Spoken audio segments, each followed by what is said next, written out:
What is up, everybody? You know who this is. This is Jason the Baptist, Jason the Messiah, Jason Christ, he who is holy, the one and motherfucking only. Just Jason from Hustle Hard. All right, guess what? I guess it's Wednesday, hump day. We're in the middle of the week. Thank God, right? We're almost there. I hope everybody's doing well out there, doing better than what they possibly deserve. And that's the key to life. Do better than you feel you deserve to do, feel better than you feel you deserve to feel. That's really where it's all about, just finding that happiness within and taking that same happiness from within and letting it flow all through your body and flow out. Because you know what? When you have that happiness from within flowing through your body, it's going to affect those around you. And those around you are going to be infected positively as well. And that's the key, to try to do as much positivity as we possibly can in the little bit of time that we're actually here. I've told you before, the reason I write these books, the reason I do these videos is because I want to help as many people as I possibly can in the amount of time that I have left here. Now, I don't know if that's going to be 50 years. Well, I doubt that because, I'm 40, but you never know. Could be. Whether I'm here for 50 plus more years, whether I'm here for 50 days, or whether I'm here for the next week, don't matter. If I can help somebody, I did my job, what I was supposed to do on this life, okay? So, first and foremost, how's everybody doing out there? I'm not going to go into politics, I could do the whole Ukraine thing and all of that, but I am sure by now, as I said Monday, you're probably pretty damn sick of it, and I know I am. But it is what it is, and we all know that the world's kind of going to shit, right?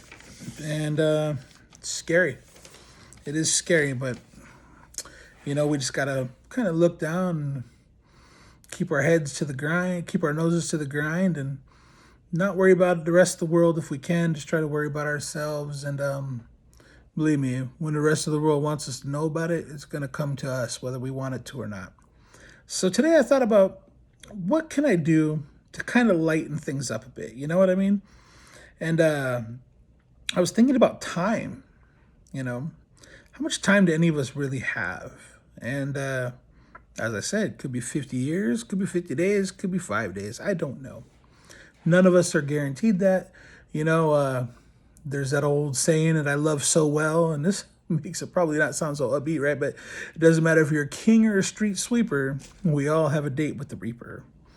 So I thought about this, like, what are some of the biggest mistakes in life, and what is time, and how do we manage all this type of stuff all at the same time, if you will? No pun intended. And I thought like this. First and foremost, I've said this before, and I said it a million times over: follow your passions, follow your dreams. And the first aspect of this is, you do become what you think about all day long. If all day long you think about X, you will become X, because you are putting X out to the universe. Now, if you're like, I'm going to be a baseball player, and you're thinking about that your whole life, and you're a kid, and you're like, boom, everything you do is about baseball, everything you do is this, that, and the other, you're working towards that goal, and the odds are that goal is probably going to happen in some faction, in some way or another. You can be like, hey, I'm going to be the biggest drug dealer on the planet. But you know what? Hey, if that's your goal, that's your goal, You think about it all day, you will become what you believed in, The biggest banker, porn star, I don't care what it is. If you think about it all day, you will achieve that goal, okay? Because you put that out to the universe. That's the key to the universe right there.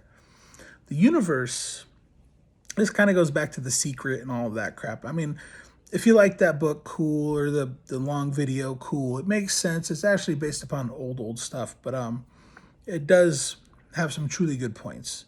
And one of them is that what you put out to the universe, usually you get back. And the reality is, the universe does not give a shit whether you put out negative or positive energy. It just knows you put out energy, so it returns that energy to you. And that's why I say, if you think about it all day long, you can become it. So what though is what's the biggest mistake in life? What do you think? No answer? I want you to ask, no, seriously, I'm joking there, but I want you to ask yourself this. What is the biggest mistake you've ever made in your life? And here's what I'm going to tell you. not eating the apple. I know I'm going off biblical or whatever, but think about this. Not eating the apple. The biggest mistake we could ever make in our lives is not taking a chance. Remember what I say. If you take a chance and you fail, give yourself a high five. Congratulate yourself. Because so few people ever take a chance, you know? And that alone is, to me, the key to life is take a chance. Another one is that I've found, and this took me a while because I screwed up a lot, you know? That's like I said before, learn vicariously through my mistakes if you want. I believe that I've learned the hard way because I wasn't smart enough a lot of times to learn vicariously through others. So please try to learn vicariously through me.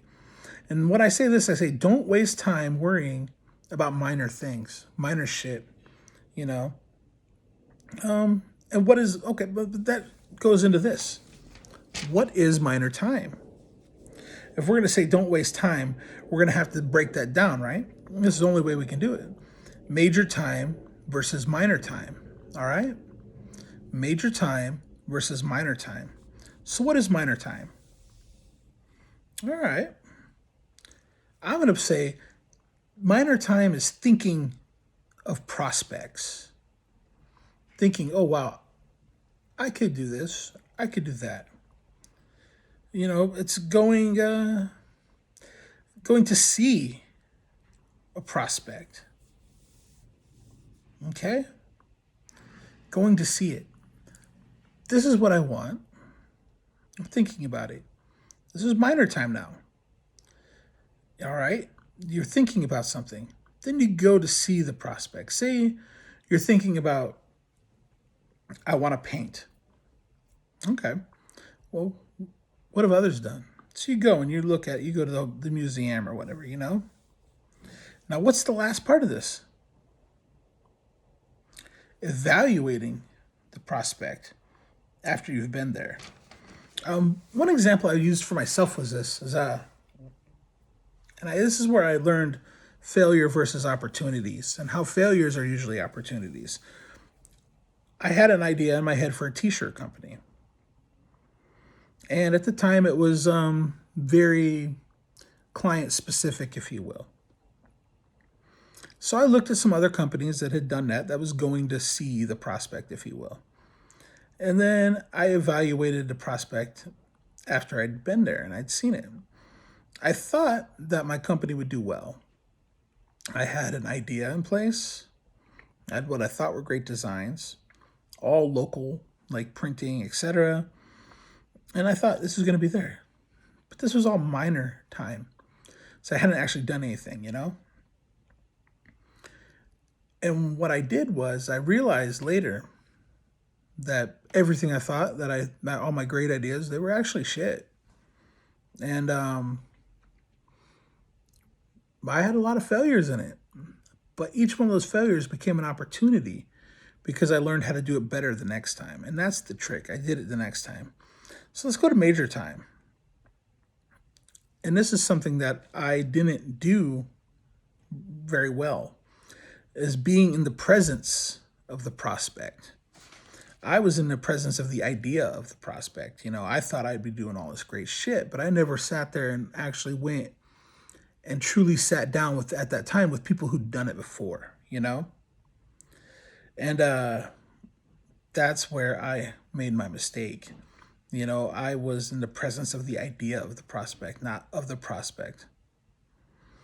You have to be in the presence of the actual situation, not the thoughts of it, you know. Otherwise, you're just wasting your time.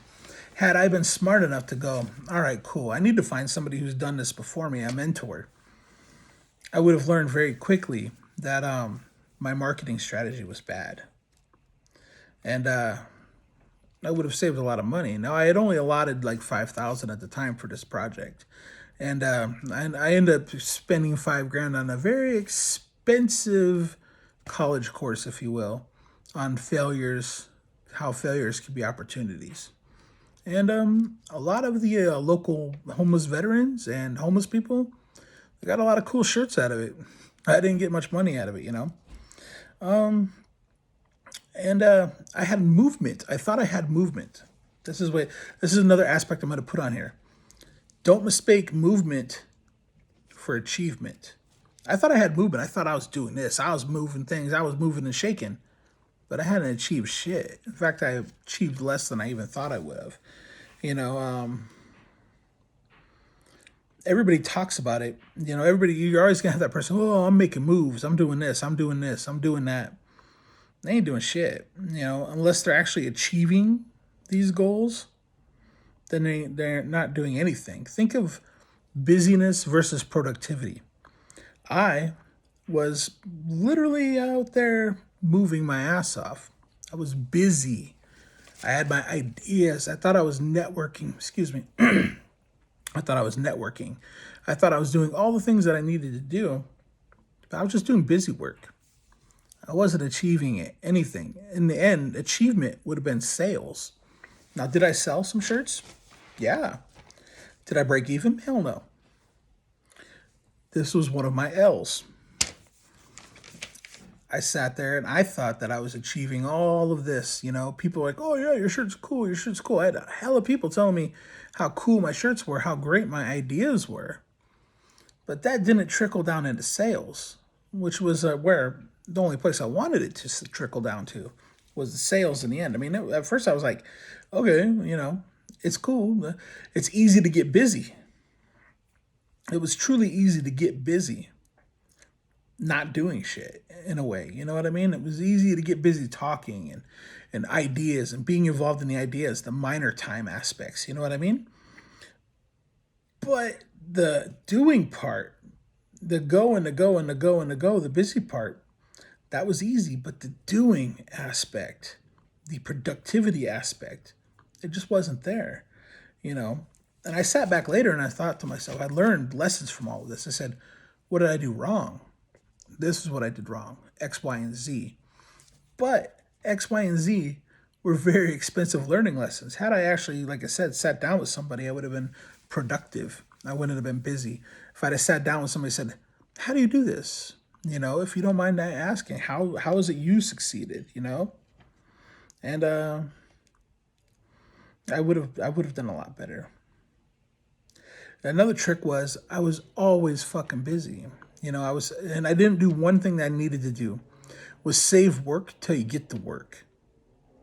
I was trying to hobnob no matter where I was, no matter what I was doing, you know, and I thought that's what you did. I was just busy. You can go and you can go and you can go and you can go, but you need downtime. And I didn't give myself any downtime. I was just thinking that if I worked 60, 80 hours a week at the same thing somebody else was working 40 hours a week, I was twice as far as they were by the end of the week. Reality was, I was probably half of what they were because they were working with productivity in mind, not just busyness, you know. And I should have saved work for the office, if you will, you know, save work for work. I wasn't doing that. And I learned the hard way. Another thing I learned the hard way to say no. I wasn't saying no enough. Everybody who said they thought they wanted something, they wanted this, they wanted that, I was like, yeah, we can do that. Cool.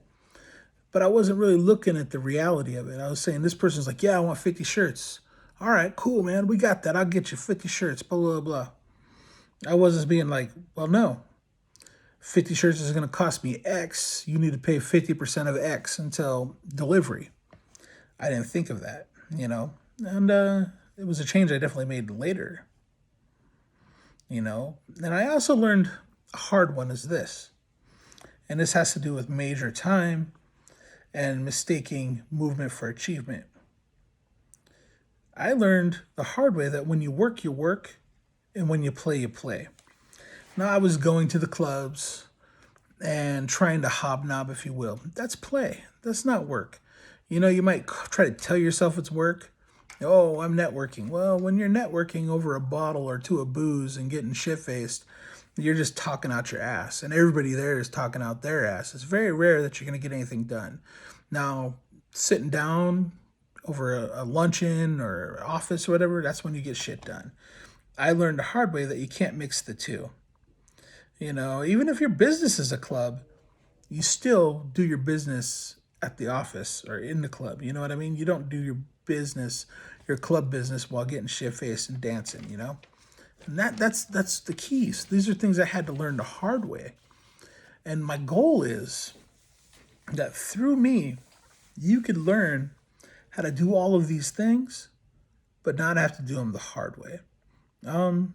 That business, that t-shirt company at that time, I remember I spent about $5,000, which isn't anything.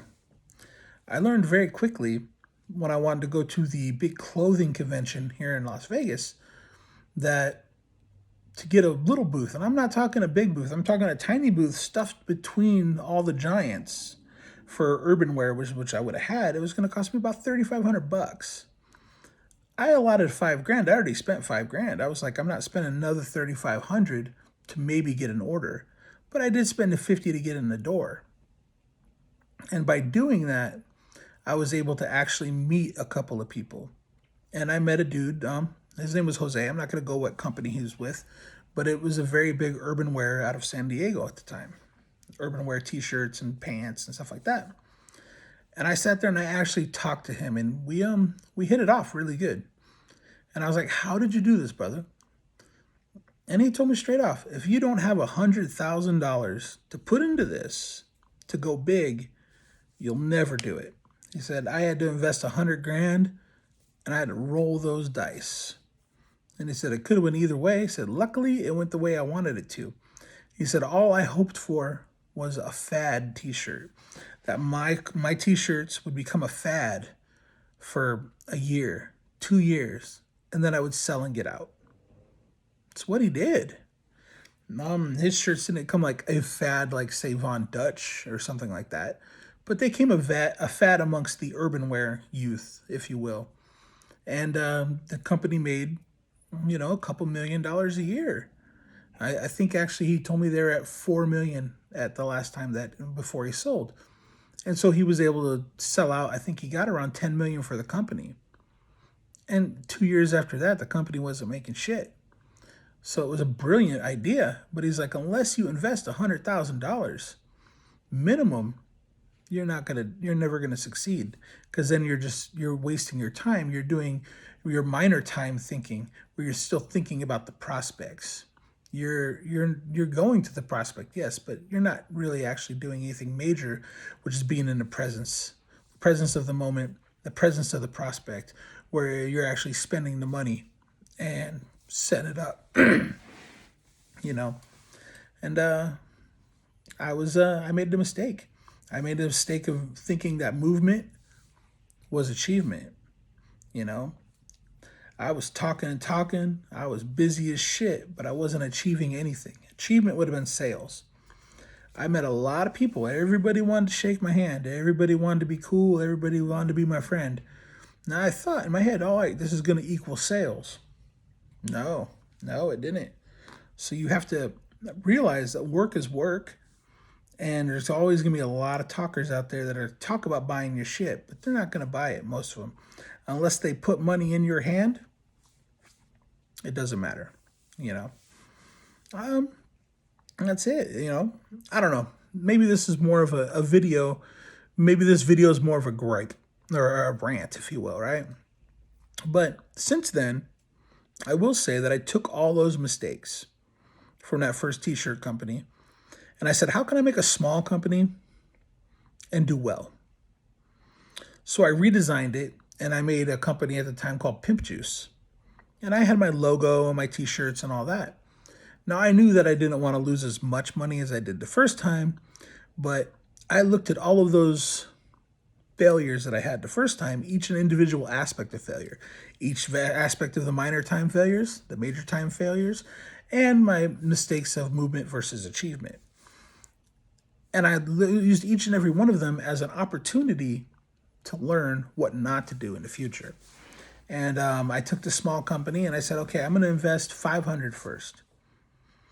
I invested $500, doubled my money a week later. I said, okay, I'm going to do $500 again. Save $500, right?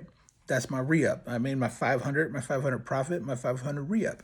So I re-upped, fucked up term, sorry, drug term. So I re-upped. my 500, and boom, sold those again. So then I said, all right, cool. I'm going to go a little bit bigger. So I went 1,000. I sold all my shirts, the $1,000 worth. I said, okay, cool. I'm going to go for something different. Everybody's getting shirts. I'm going to try little tank tops for some girls or some little panties and shit like that. Did it. Said, I'm going to go small first. I'm going to do these little girl tees and these little girl tanks.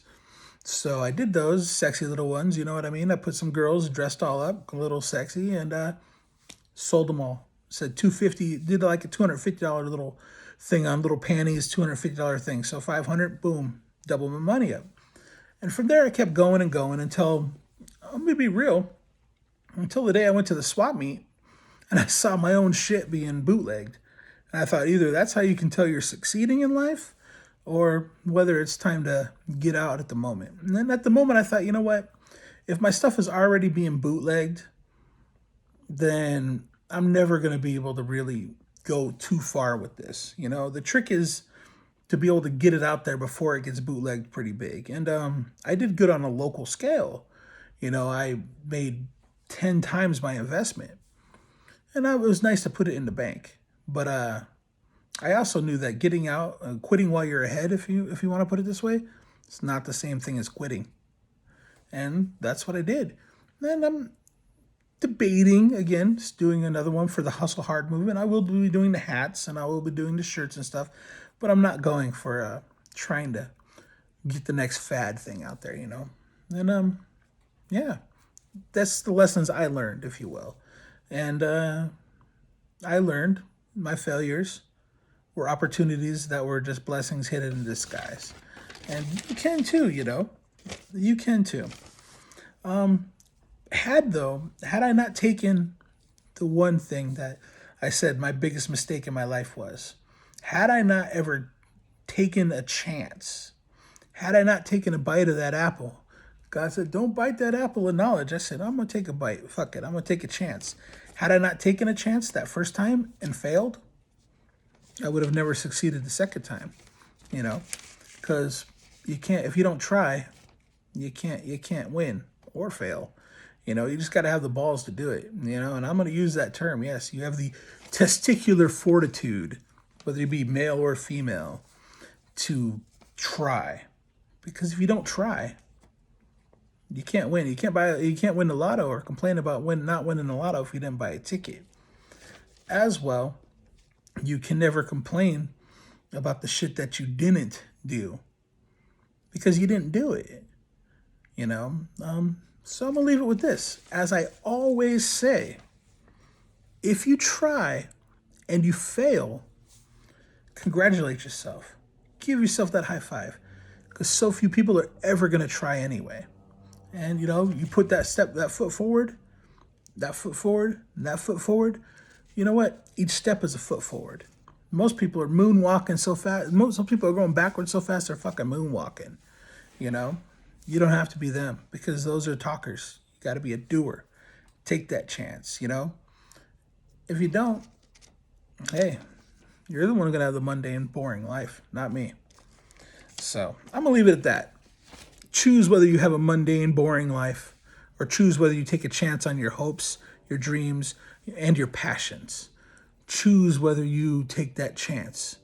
Choose whether you take a bite of that apple, you know? Because as I said, if you don't take that chance, you can't win. But you can't lose either, right? But isn't that boring? Doesn't that sound boring as shit? It does to me. So take that chance. And like I said, if you fail, fuck it. Use all those failures as learning lessons. Consider it as, okay, this is a college course in what I should have done.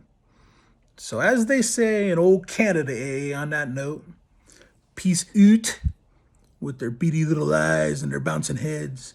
What they should be saying is, pitter patter, get at her, drink a puppers. As they say in old Miami, hasta luego, dale, dale, ciao.